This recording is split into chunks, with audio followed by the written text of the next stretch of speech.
À qui confier la garde de ses enfants? 10 heures par jour, 5 jours par semaine, Sylvie s'occupe de Margot et Raphaël, 15 mois tous les deux. Ça fait 15 ans qu'elle fait ce métier. Pour elle, être nounou, ça ne s'improvise pas. Il faut avoir la patience, il faut être attentive, surtout être vigilant et être aussi à l'écoute des enfants, des parents.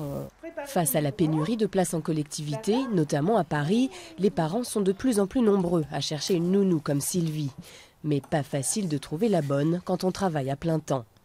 Les agences de garde d'enfants ont vite flairé la bonne affaire. De 2300 sociétés spécialisées il y a 3 ans, on en dénombre plus de 3700 aujourd'hui. Bilingues, sur mesure ou haut de gamme, comme cette agence qui se dit chasseuse de tête de nounous. Ici, seule une candidate sur 30 est retenue. On va les interroger sur leur parcours professionnel.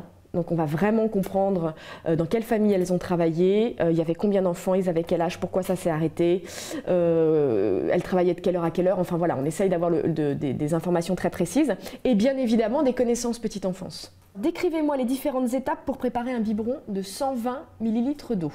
Mais trouver la perle rare a un coût. 800 € l'inscription annuelle, plus 1200 € par mois en moyenne pour une garde partagée. Bonsoir. Le prix de la sérénité selon Laurence, la maman de Raphaël.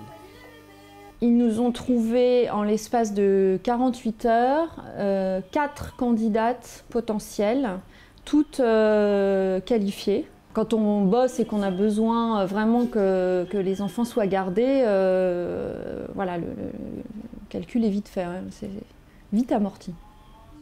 Vite amorti, d'autant qu'avec le crédit d'impôt, la maman de Raphaël récupérera la moitié des sommes versées en crédit d'impôt l'an prochain.